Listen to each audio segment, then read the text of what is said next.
It's time to down tools for a bit. Welcome to the ToolShed, the influential podcast for anyone and everyone involved in the building industry. Here's your host, Mick Hawes.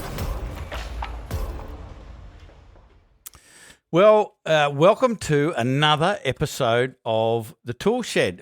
In this episode, again, a little bit different. I'm speaking to somebody on the other side of the world. His name's Andy Barker from an organisation called OrgTree. And just before I pressed the go button, I said, "This feels like it's a little bit more than occupational health and safety," and it is. And so I'm going to let Andy explain that, and it's a really, I think, an essential concept. If you want to build a business where people enjoy what they do, and it's creating a safe place, and where people really feel like they're part of a team, I think a lot of what Andy has to share with us is going to be really important. So looking forward to that.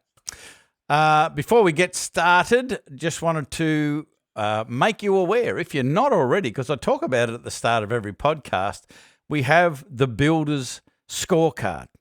And there's a link in the description. It takes 90 seconds. And in fact, I saw one just this morning where it was 1 minute and 23 seconds. So it's less than 90 seconds to just answer a few questions that will help identify what your business's roadblock issue might be. So every small business tends to have a small issue, or it could be a large issue, but generally you're too close to the coalface to notice it sometimes. And just we've developed this 12 question process where you answer them and it gives you a score, how well you're doing in the 4 different essential areas of a successful business.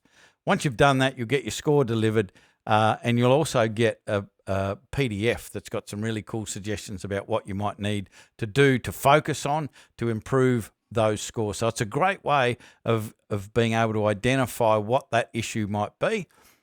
Shares with you what you might be able to do to sort it. And when that's sorted, you'll find that a whole raft of other issues that surround it will disappear. So it's a great way to make a lot of progress with a small amount of effort by just getting the focus in the right place. So anyway, Andy Barker is with us, and he's in Scotland, and I was going to go Scotland, but I didn't. You did. Because we were just talking about that, and you told me a very funny story, and Andy does a fantastic Scottish accent, but the real thick one. I'll let you talk in a minute, because you'll be able to understand Andy when he talks, but when he does an impression of a Scotsman, you won't be able to understand him, and it's very, very funny. OrgTree, I'd love to know the backstory. There's always a reason, something that happened, something that you noticed, something that bothered you, something you experienced that causes people, I think, most of the time to get involved in where they end up. And particularly when it's in a space like this, Andy, where you want to impact people, you want to help people, you want to create change. There's normally a driving reason behind that. What was yours? How did you end up doing what you're doing? Oh, that how deep do you want to go? As deep as you want. As deep as I want. You're absolutely right. I think there's a great Jimmy Carr video, if anybody knows the comedian online, who sometimes goes very much over the line. But he said, it's like, show me a trust fund kid, and I'll show you somebody that's never had a worry or a concern in their life and is the most boring individual in the room. Would probably got a drug habit, but show me somebody that's, faced challenges in life and figured out how to overcome them. And I'll show you somebody, of interest. And, I'm trying to build myself up. Right? When I was a kid, I had let's say trust issues, and it was kind of hard. So your relationship to trust is established very young in life. So in my later years, I won't say I've had a calling. I won't say that there was a deliberate path that was going on here. It took me years to figure out what I was doing. But what I wanted was trust. What I wanted was respect. What I wanted was to be seen and heard. And I didn't get that. And then in later life, my purpose is to have powerful people use their power to help those with none, because that's the experience I wanted for myself. And when you combine that with, I didn't choose to go into health and safety. A big boss at work said, I want you to go into health and safety, right? And every fiber of my body said, I don't understand what those guys do. I can't see how they add value. They turn up smart after the event. They give us advice after things have gone wrong. Where are you in helping me before we got here? You're not there, right? So everything in me said, no, don't do it. But the big boss had asked, and I said, oh man, thanks for thinking of me. That's brilliant, right? But I couldn't be that safety guy. So I showed up and I said, I want to help you. I've got some knowledge. How can I help you do your job and feel better? Because that's what I wanted from the people round about me. And as my career has progressed, I've understood, where I come from in the past, because you don't get that until you're in your 30s or 40s, right? Or maybe some people figure it out earlier than I did. I'm a bit slow. But, when I got to a position of, very proud to say, significance in quite a few different organizations, I figured out how to get people to help other people where they were scared to ask, right? They don't have what they need, and it's not okay to ask. So how can I create the conditions when it's okay for you to ask? So that's OrgTree.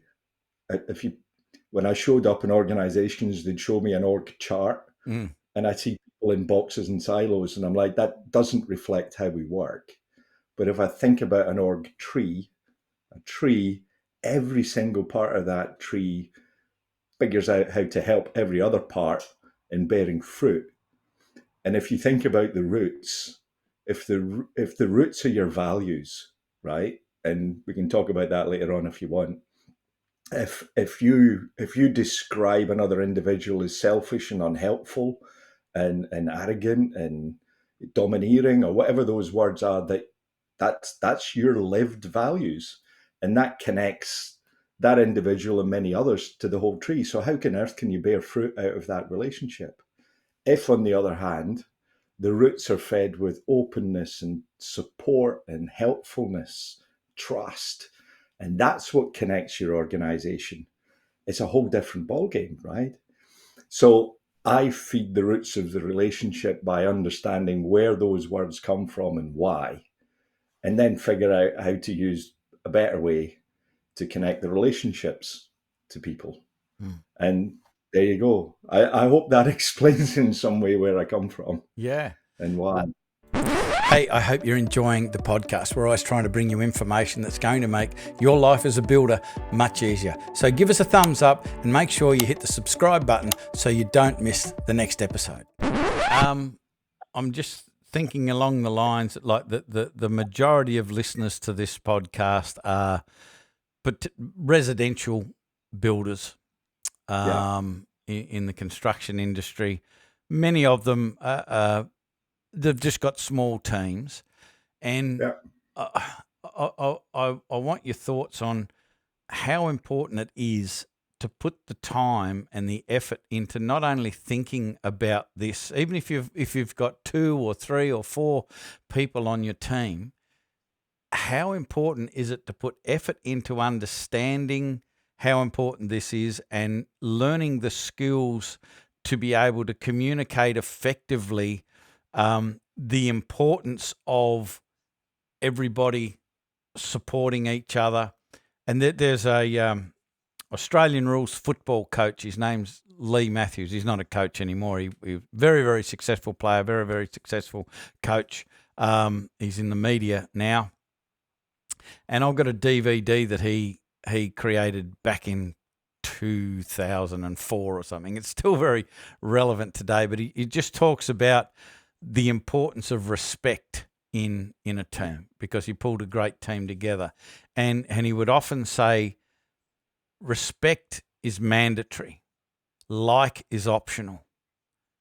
And I just thought, how important is it for that small business owner who thinks that, we all get on and we all talk to each other and all of that sort of stuff? There's so much value, I believe, in if the leader puts the effort into starting to talk about the things you're talking about.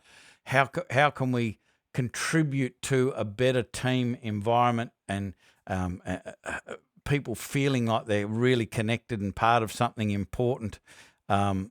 And they really feel safe and excited about turning up to work, rather than it's a means to an end. I've got to do my 8 hours to get my paycheck.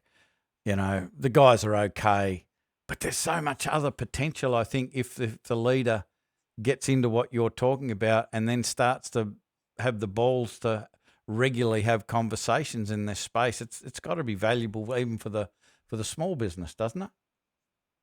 Yeah, I'm sitting here with a smile on my face. Just before I left Bahrain, a dear friend of mine runs a cake shop with 10 people in it, and she looked at me. I talk about this $12 billion investment in Africa with 30,000 people in construction, and the whole construction industry was 30,000 people, and we were on top of that. So you can imagine the folks that were showing up, came off a fishing boat and they've now got a trowel in their hand. And I worked at a senior level at one of the world's most admired companies. I've been continents and countries, and she's looking at me going, my team's dysfunctional, but you're too big for that. It's like, really? Everybody's the same. Yeah. Right? I want my parents to be proud of me. I want my kids to be successful and happy. To be honest, I'd take happy, right? I want somebody to say thank you for a job well done, and if I'm stuck, I want some help.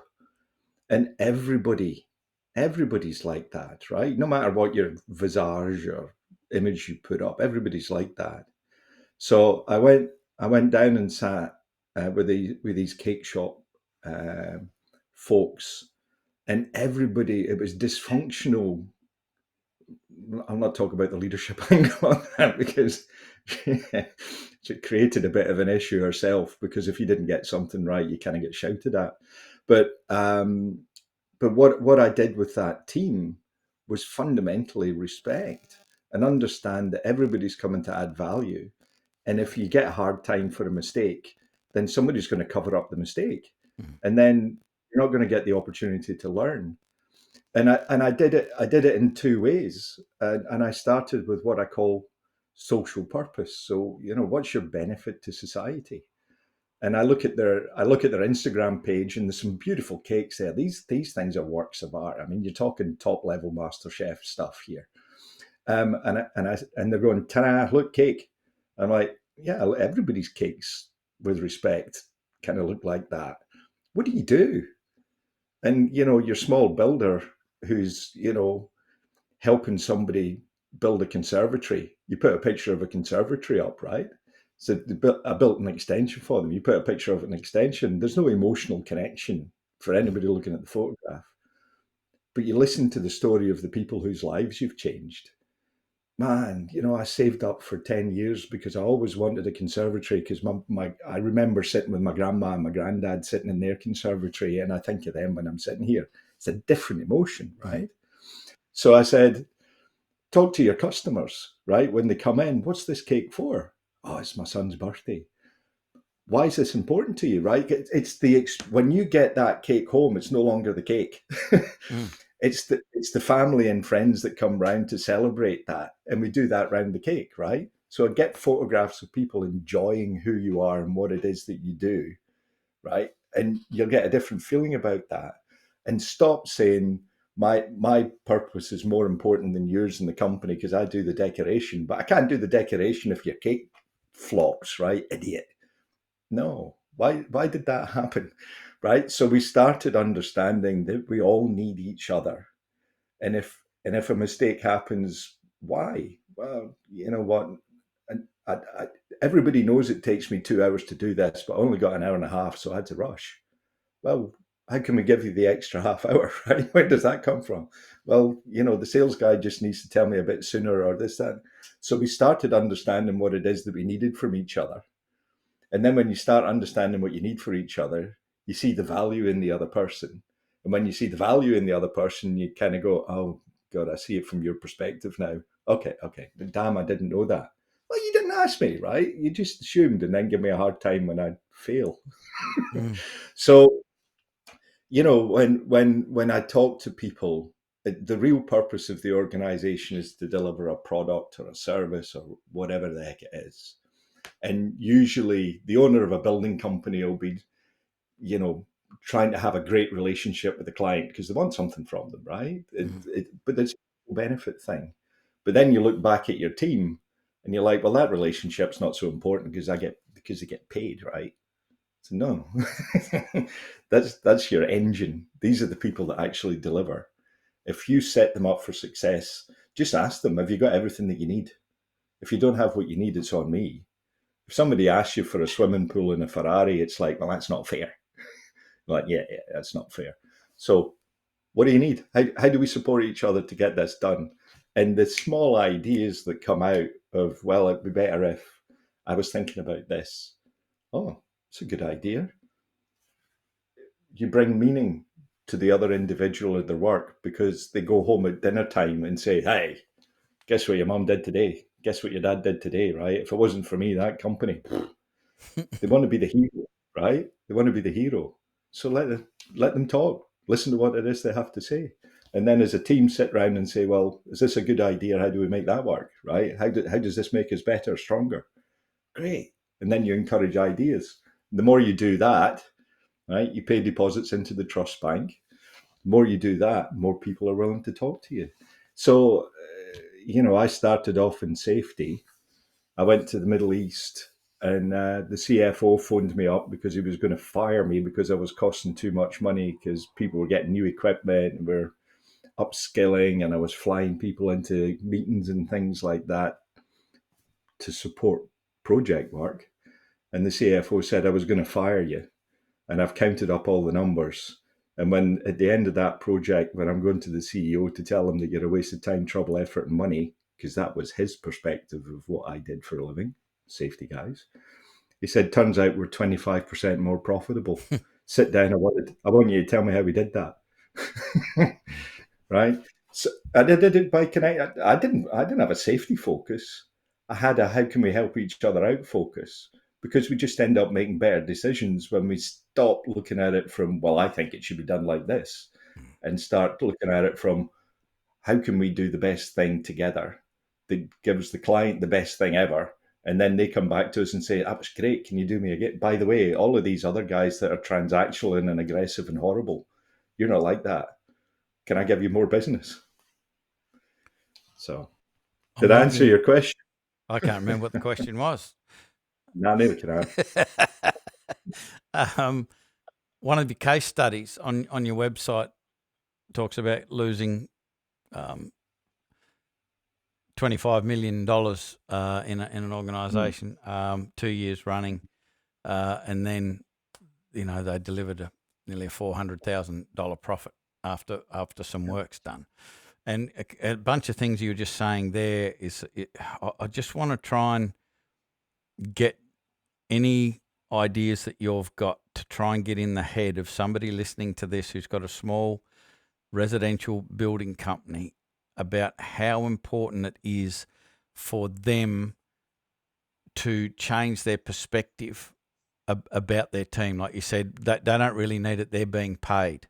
I can just tell them what to do. They're being paid. But like how much value is being left on the table because people aren't being appreciated and supported and taught how to communicate as a team and help each other and so forth.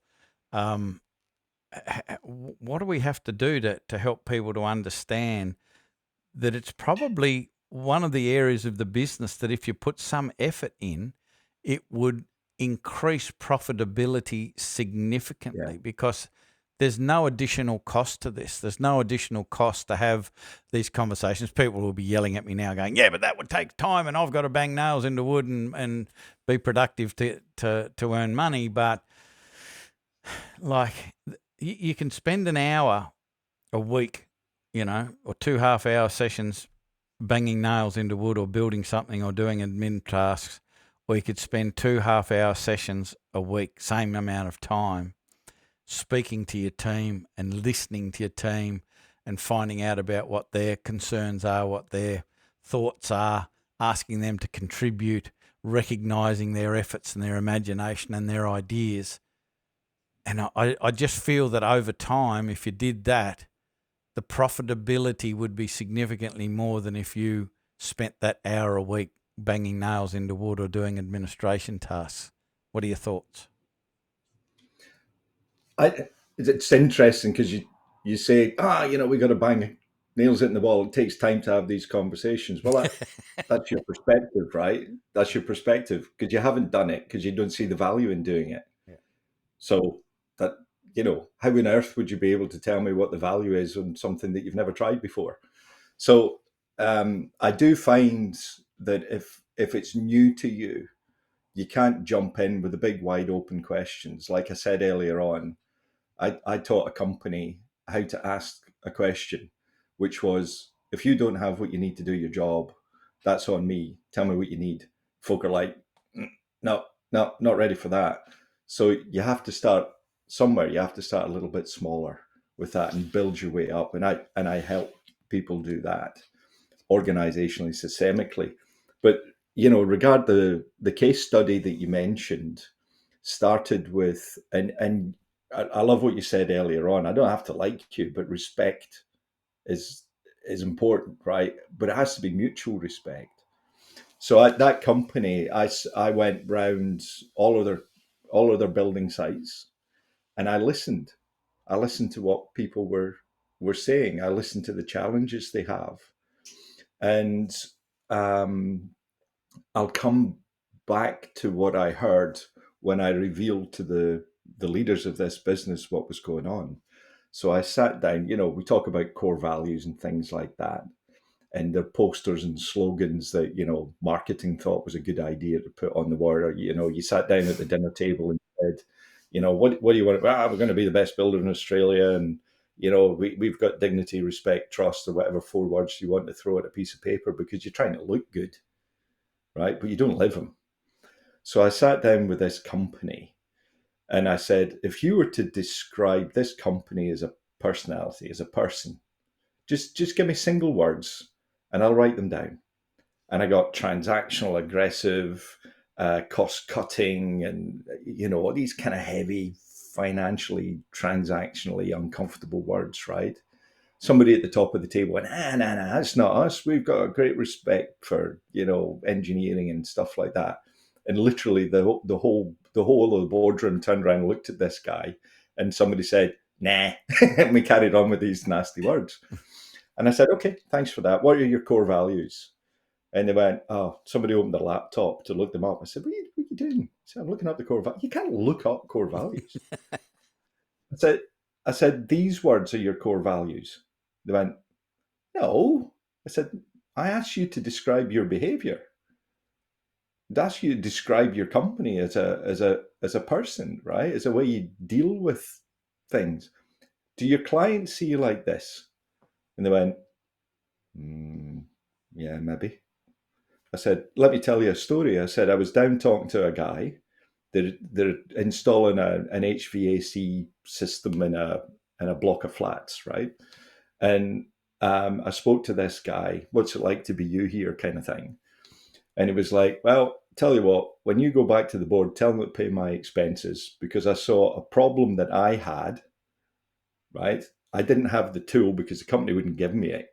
So I went to the DIY store. I bought a tool. I came back. I fixed the job, right? Very proud of what it is that I've done. I put my expense claim in and it came back with, who authorized this? Why did you not follow the procedure? You haven't filled in the right form. Claim rejected. He said, I bloody tried to help you, right? Come on. So back at the board, I said, do your employees see you like this? And they went, I said, so imagine that guy who you've been disrespectful to when he's gone out of his own way to help you out. And then he looks around and he sees a problem with somebody else's job. And he's like, do you know what? That's not on me, mate. Stuff you. Right? So how much willingness have you lost of somebody that's just trying to get the job done because you guys up here have designed a business to be transactional, contractual, and aggressive? Your clients see you like that, your employees see you like that, and it's you sitting around this table. HR's designed an expense system that is perfectly fits with these words. Your contracts with clients perfectly fit with those words because you get a contract and then you try and work out how to get more money off them. They don't like you because you're disrespectful.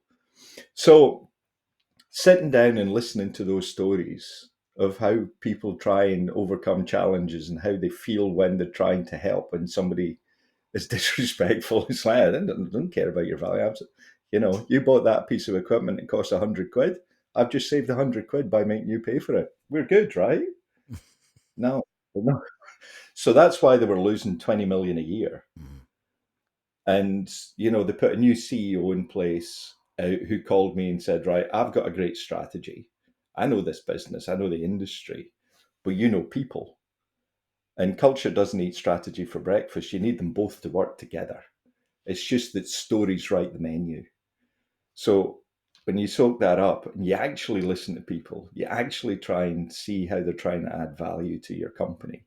It doesn't have to be a touchy-feely kind of, let's do a training course in emotional intelligence. You just have to talk to guys and say, can you see a better way than what's in front of us just now? Right? Have you been set up for success or not? Because if you haven't, I can adapt. But if I don't know, I can't adapt. I can't make it better for you. So, that translates. I've since that CFO conversation when he said 25% more profit, I've sat and gone round and figured out how far the relationships are apart is the ROI on how much you get back when you actually invest in that. And it's 15, it's 25%, whatever your salary budget, it depends, lots of people, materials are expensive, right? But generally speaking, whatever your salary budget is, I can give you 25% back in fixing how you just talk to each other. So that 1 hour where you have a conversation where somebody feels supported and valued, build off that. 25% of your wage bill, that has to be worth an hour. Yeah. When you were speaking there, I was also thinking about how important it is, well, first for the leadership to be very, very clear on what the business's purpose is. And something that I talk to our builders all the time about is that your product isn't the extension or the renovation or anything. That's the commodity. The product is how you make your clients feel. It's the quality of your client's experience is your product. And if that is a constant conversation and a focus with the team, they understand it, but they can also contribute to it. And what that made me think of was a story I heard about what's the big retailer in America, starts with W? Walmart. And I was reading about the policy that it's not the purpose of the business, but they had a policy. They made a policy that if you are within X amount of feet, it'd be in America, not meters, X amount of feet of a customer, you must engage them, ask them what they're there for, and help and show them what they need. So what that did was created a subculture of the more senior people in the team teaching the new people where to stand so they could see people coming towards them and what exit routes they were to get away from the client. So you never, ever got within the specified X amount of feet of a client to have to help them. And so there was this subculture going around of how we can get away from our clients, how we can get away from our customers, because the focus was you must do this, versus if you know if a builder is telling people how to behave or how we must respect and all of that sort of stuff, versus saying our product is this, how we make our clients feel.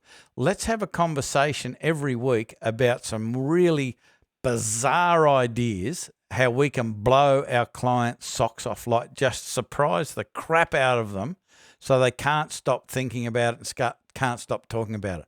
It's got nothing to do with building. It's got everything to do with an experience. What if that was the culture, the focus of the conversations? How important is that for a leader to know what it is and invest time and effort into having regular conversations and getting input about it from the team? Yeah. So there's a ton, and I'm pleased you said that word experience, right? There's a ton of research gone into employee experience, right? And I'd spoke with an HR guy saying, I want to help with employee experience, customer experience, because I've got an internal customer, right? And say, oh, we've been thinking about gym membership. That's no, it's not an employee experience. That's a kind of employee benefit. You get a discounted gym membership. I mean, it's not that. But you're so right, and it doesn't matter the size of your business at all, because we're human beings. Purpose and meaning and contribution mean something, right? Deeply, deeply. So how can I contribute to the very purpose of this organization? Because that's belonging, right? That's belonging. I helped deliver that experience. The opposite side of that, if you think about like American healthcare, you look at the burnout rate, the leave rate, the people that don't want to be there anymore, it's like 50, 60% of the entire population of the healthcare system don't want to be there. Why? So if your purpose is to care for health, and you spend years at university or college or whatever it is, training courses, you come in and you practice and you practice and you practice. Your purpose is to care for health. And then the big boss says, do me a favor, that pregnant lady, tell her she needs a cesarean because that's really expensive and we make more profit out of that. If it's a natural childbirth, I mean, who cares about two midwives in a room, right? That's a pile of rubbish. I want all of this equipment in there so we can make more money. So there's a huge disconnect between my ethics and the purpose that I set for myself to care for her and the business purpose, which is, whatever, just how does that make money, right? Boeing. how does that add shareholder value? Oh, well, my purpose and problem's not important. I have to help you make more money. Planes fell out the sky. So if you're absolutely right, it's what benefit does our client get? What's the experience that our client gets from us? And just that, like you say, that small conversation. What if you realize that a client that feels good about you and what it is that you do and how it is that you did it, it's everything, right? So think of everybody in your company. If you're a small company, you don't have HR and finance or whatever it is, but think about how helpful you feel everybody around you is and how that affects the relationship. So if you have a clearly defined purpose that everybody goes, oh yeah, I can contribute to that, then you see fellow contributors and your relationships change. And when your relationships change, you start sharing information. And when you start sharing information, you just make better decisions. So it's empowering. It feels great when you're in a company and you're doing your job and somebody says the customer's going to be so happy with that. Look at the way that you did that. That's spot on. Thanks very much. Walk away. Prize, right? I know exactly what you want. You want me to, do the pointing. Well, I've spent time. This is a really weird angle in this vaulted ceiling, but I've got it perfect and it spent me ages. And you walk in and say, how you getting on today? Spent ages doing that. I think it looks great. Man, that looks fantastic. Client's going to be delighted. Make sure you point that out to them, right? Mm. It's just, it costs nothing to say thank you very much for your contribution, because connect to purpose, right? Thank you very much for doing that. Our core values are client satisfaction, client joy, right? Pride in work, whatever words you choose. And whenever you have a conversation with guys, say that pride at work, right? There it is, right there. Perfect. It's belonging, right? This company wants people like me, because when I behave like that, it feels like that's fulfilling the mission, the purpose, whatever words you are of the company. It's just hugely, it's motivational, right? And it's inside your head motivational, not the Walmart example at all, right? And that Walmart thing, it's like the company says one thing, we do something else, and it's just undermining trust and respect and all the rest of it. What you state that you're here for isn't what we actually do. So there's a disconnect. And then anything else that comes out corporately or from the boss, that's just optional, right? We didn't do the last thing. And it it feels underhand and not right, because we're not pulling together anymore. They're on a different planet, those guys, bunch of idiots. People just come here because it's cheap groceries. What do you mean? Help you out, right? I mean, that's a Waitrose thing. That's a Marks and Spencer thing, right? That's not us. A lot of what you're saying reminds me of the ethos and the philosophy from the Carrot Principle, which is a kind of an older book now, and it was, I don't know, 240,000 people were put through a study about how satisfied they were at work and all of that sort of stuff, and they measured the effectiveness, the financial performance markers for organisations, and they just found that if there was a formal recognition process in the organisation, the financial success markers was something like 200% higher than the average garden variety business. Just doing what you're saying, just thanking people, recognising people's efforts, giving appropriate rewards, like somebody like that guy you mentioned, has found that there's an error and fixes the error, and the fix of that error saved the company $10,000. Shouldn't you spend $2,000 to send him and his family away for a weekend to say, mate, that was brilliant? Like, thank you so much for doing that. That you saved our ass. We really appreciate you. It's just so important to have that culture of recognition, and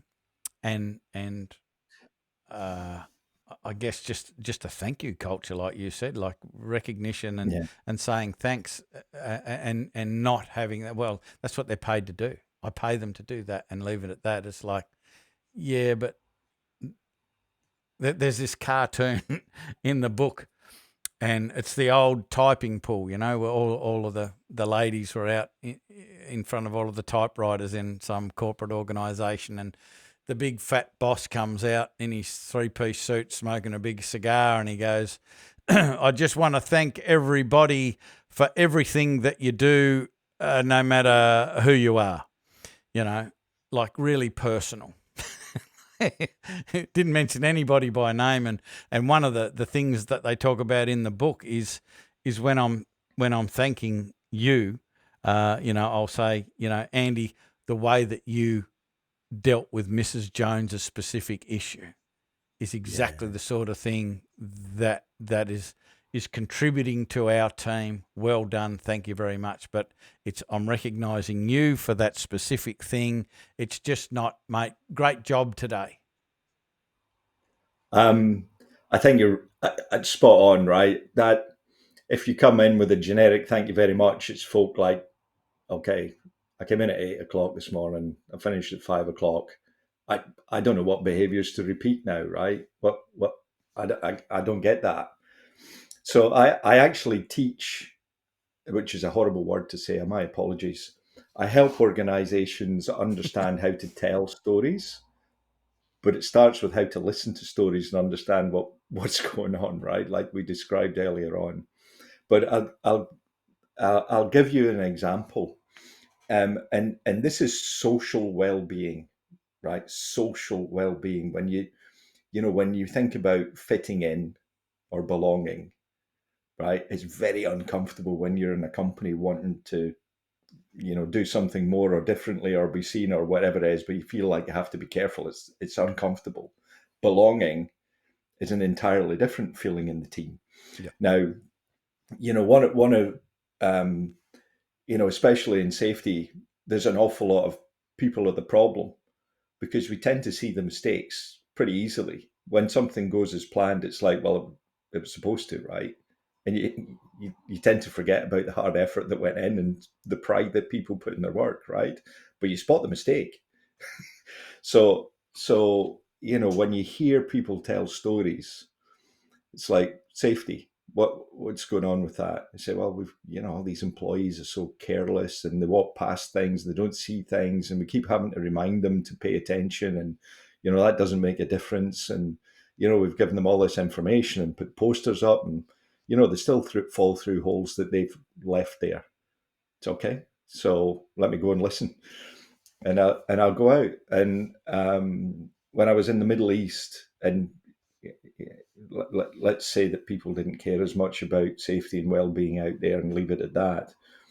But I asked the safety guys to stop going out and finding what people had done wrong and find out people that help make us strong. Who's fixing the problems that we see as a company? And we had people falling through holes all the time, right? To sometimes tragic outcomes. And I got a story of Mr. Salim who found a hole and covered it up. So I shared the story. I said, Mr. Salim found a hole, covered it up. Thank you very much. That's exactly the behavior we want here. Here's our core values. And because you've got, dignity and respect and professionalism in your job description. Love that. Thank you very much. And I got the CEO to share that story. I only had one, right? But I said, amongst all of the great stories I have, I want to tell you about Mr. Salim.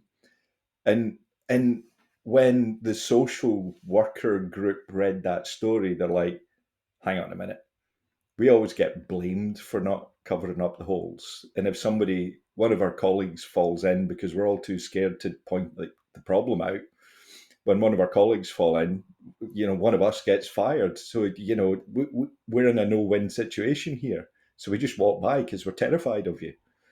But that story, Mr. Salim was the hero for two reasons. One, all of his social group were saying, mate, don't tell him about anything, right? Just turn a blind eye. It's not you, it's not me, it's somebody else, right? We'll just hide and not get it in the neck.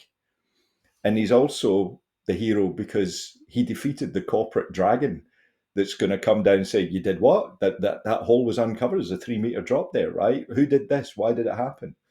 So Salim becomes the hero of the story because he broke the social norm. He broke the cultural rules. He fixed the problem that we all have. And somebody said, thank you. So then I've got the early adopters that say, well, hang on a minute. If I fix that problem, will the CEO put out a story about how I helped? Yeah. And then I had 10 stories. Mm-hmm. And then I put those 10 stories out. And a few more early adopters said, you know what, I'm going to give this a go. It might just be worth it.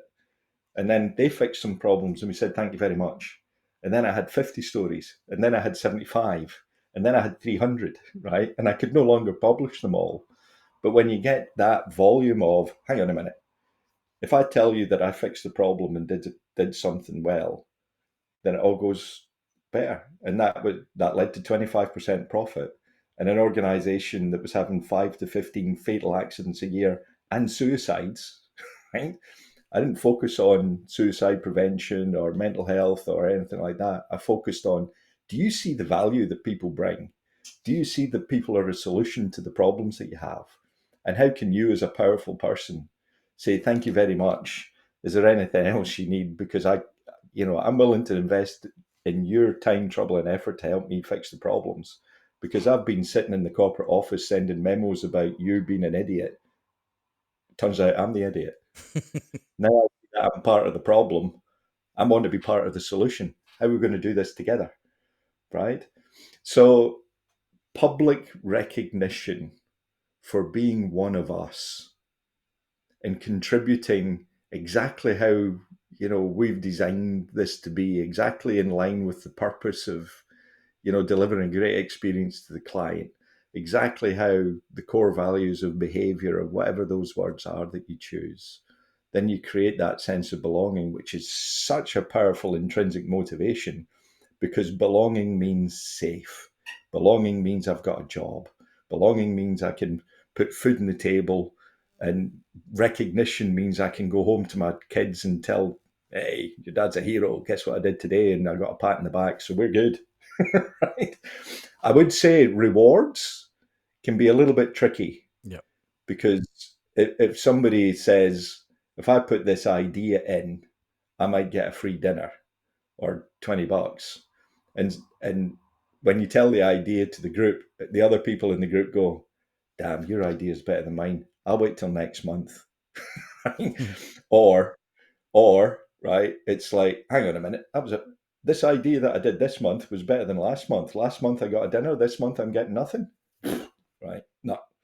So you got to be careful of the if there, if this then that kind of thing, because that's how the bankers created the financial crash, right?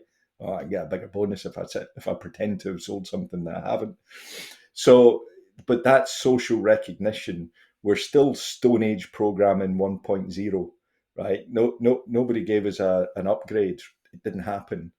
So we still operate on trust, respect, and dignity, and things like that, because those things mean that I belong to the tribe. And if I belong to the tribe, I can survive and thrive, right? If I get rejected by the tribe, I can't survive by myself. So I'm stuffed, right? So purpose, belonging, such a powerful thing. Yeah. Yeah, I concur. I love what you're talking about. I could talk about this all day. We don't have all day, at least it's dark outside where I am, and the sun's only just come up where you are. Nope, it is. So, looks like it's going to be a lovely day. Well, half your luck. I just want to give you a tip of the hat and thank you so much for getting up early and sharing your wisdom. And you are obviously not only knowledgeable but very passionate about this topic, which is always a massive, massive bonus. You're not just a talking head spouting out something that you've learnt from a book and repeating it. It means something to you. You've definitely got the passion for it, which makes a big, big difference when you're communicating the ideas, because it's believable. So I just wanted to give you that tip of the hat. It's great to see. Really appreciate you being on the show and sharing some of those wisdom bombs with us. A joy and a pleasure. I love talking about this stuff, so I take all opportunities presented. Yeah. But yeah, thanks for what you do as well, right? Being in the service of others is a good thing. Absolutely. You, thank you very much. Folks, I hope you enjoyed this episode. I hope it got you thinking about thinking. I hope it got you thinking about what you think are your priorities. If you genuinely want to build your business, it all happens through team. It all happens through communication and building that sense of belonging. As Andy was just saying, that's one of the key things. When you feel like you belong, you feel protected, you feel part of the gang, you can start to contribute and do things that are going to move the team forward rather than trying to save your ass and protect yourself, because you're part of the team. So it's super important, and it all comes from the leadership and what you prioritize. So I hope that got you thinking. If you want to chase up any of what Andy's doing, it's orgtree.me. and you can jump on there. There's links in there for LinkedIn and Facebook and Twitter and so forth, or X or whatever they call it these days.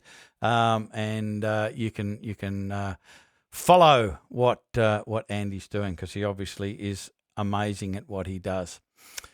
That is it for this episode. Before you get out of here, just need to remind you to click that link if you haven't done the Builders Scorecard. Invest that 90 seconds and get some really cool stuff to help you move your business forward faster with a whole lot less effort. 90 seconds, a small investment for a big return.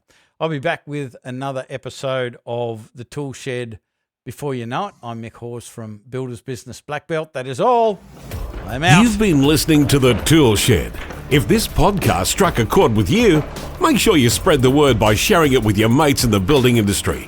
We love your help to make the building industry better for everyone involved.